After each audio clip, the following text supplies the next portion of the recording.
2026년 3월 6일, 금융시장 역사에 길이 남을 정말 기가 막힌 하루가 있었습니다.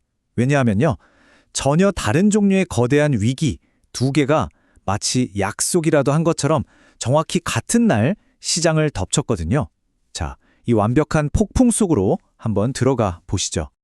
자, 그럼 숫자를 한번 볼까요?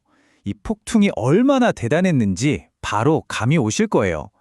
S&P 500이 1.3%, 기술주 중심의 나스닥은 1.6% 가까이 급락했죠. 근데 정말 주목해야 할 건 바로 이겁니다. VIX, 우리가 흔히 공포지수라고 부르는 게 하루 만에 무려 24%나 폭등한 거예요. 이건 뭐 시장의 공포가 그냥 쓰나미처럼 덮였다 이 말입니다. 아니 근데 시장이 왜 이렇게까지 무너졌을까요? 이게 사실 문제 하나 때문이 아니었습니다. 그야말로 제대로 된 원투펀치였죠. 완전히 별개의 충격 두 개가 동시에 터지면서 시장을 그야말로 패닉 상태로 몰아넣은 겁니다. 자, 이 슬라이드를 보시면 그 혼란의 핵심이 딱 보입니다. 한쪽에서는 미국과 이스라엘이 이란을 공격하면서 중동 전쟁이 격화되고 전 세계 원유의 핵심 수송로가 막혀버렸고요. 바로 그 시각 다른 한쪽에선 미국 경제의 허파라고 할 수 있는 일자리가 예상과 달리 92,000개나 증발해버렸다는 충격적인 소식이 터져나온 겁니다. 전쟁의 영향은요, 정말 바로 나타났습니다. 원유 공급에 차질을 생길 거라는 우려 하나만으로 서부 텍사스산 원유 가격이 하루 만에 12% 넘게 폭등하면서 배럴당 90달러 선을 그냥 가뿐하게 넘어버렸어요. 정말 순식간에 일어난 일입니다. 이런 상황에서 트럼프 대통령의 이 한마디는 불에 기름을 부은 격이었죠. 무조건 항복 외엔 협상 없다.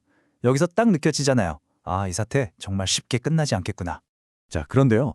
저 멀리 중동에서 벌어지는 전쟁만큼이나 아니 어쩌면 그보다 더 시장을 충격에 빠뜨린 게 바로 이 숫자였습니다. 마이너스 92,000. 월가에서는 오히려 일자리가 늘어날 거라고 봤는데 뚜껑을 열어보니 완전 반대였던 거죠. 미국 경제대부의 아주 강력한 경고등이 켜진 순간이었습니다. 이렇게 전쟁으로 인한 유가 폭등 그리고 갑작스러운 고용 충격 이 두 가지가 만나면서 시장 참여자들의 머릿속에 끔찍한 단어 하나를 떠오르게 만듭니다. 바로 스태그플레이션이죠. 1970년대 세계 경제를 10년 넘게 괴롭혔던 그 악몽이 다시 돌아오는 것 아니냐는 공포가 시장을 뒤덮기 시작했습니다. 아니 근데 도대체 왜요? 왜 유가가 오르고 일자리가 줄어드는 이 조합이 경제에 그렇게나 치명적인 걸까요? 그게 바로 이 스태그플레이션이라는 녀석 때문입니다. 이거 진짜 경제학의 최종 보스 같은 거거든요. 생각해보세요. 경기는 침체해서 일자리는 줄어드는데 물가만 미친 듯이 오르는 최악의 상황이에요. 정책당국 입장에서는 그야말로 진퇴양난이죠. 실업률 잡겠다고 돈을 풀면 물가가 폭발할 거고 반대로 물가 잡겠다고 돈줄을 조이면 안 그래도 나쁜 경기가 아예 바닥으로 곤두박질 치는 거죠. 이러지도 저러지도 못하게 만드는 그야말로 정책적 딜레마의 끝판왕인 셈입니다. 이런 엄청난 혼돈 속에서도 시장은 신기하게도 딱 둘로 갈렸습니다. 모두가 아우성치는 와중에도 웃는 쪽이 있었고 반대로 더 깊은 수렁에 빠진 쪽이 있었죠. 누가 이겼고 누가 졌는지 한번 볼까요? 일단 승자부터 보죠. 당연히 유가가 폭등했으니 에너지 기업들은 웃었고요. 그리고 전쟁 분위기가 고조되니까 방산주들도 훨훨 날아갔습니다. 그런데 여기서 진짜 재밌는 건 이런 거시경제 상황이랑은 거의 상관없이 오로지 자체 기술력과 실적으로 시장을 놀라게 한 기업들도 있었다는 거예요. 바로 마벨이랑 삼사라 같은 곳들이죠. 자, 그럼 패자들은 누구였을까요? 여기도 명단이 꽤 뚜렷합니다.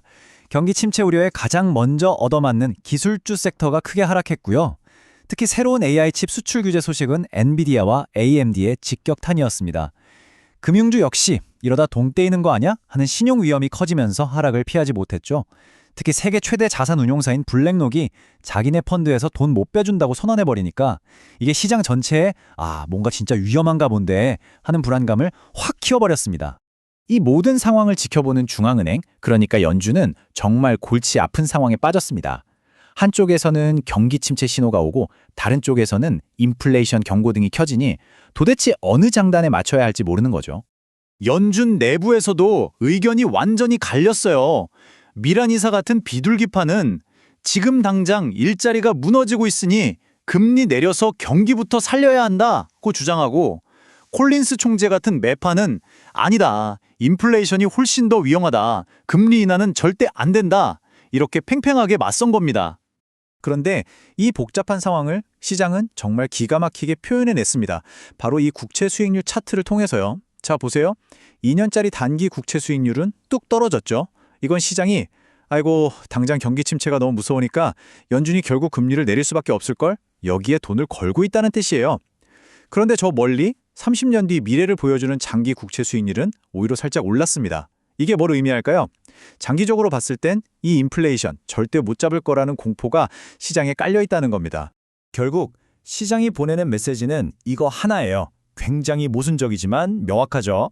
단기적으로는 경기 침체가 죽을 만큼 무섭고 길게 보면 인플레이션이 미치도록 두렵다.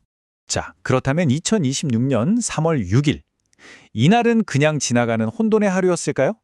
아니면 우리가 한 번도 경험해보지 못한 새로운 경제 시대의 서막을 알리는 그 첫 번째 거대한 균열이었을까요?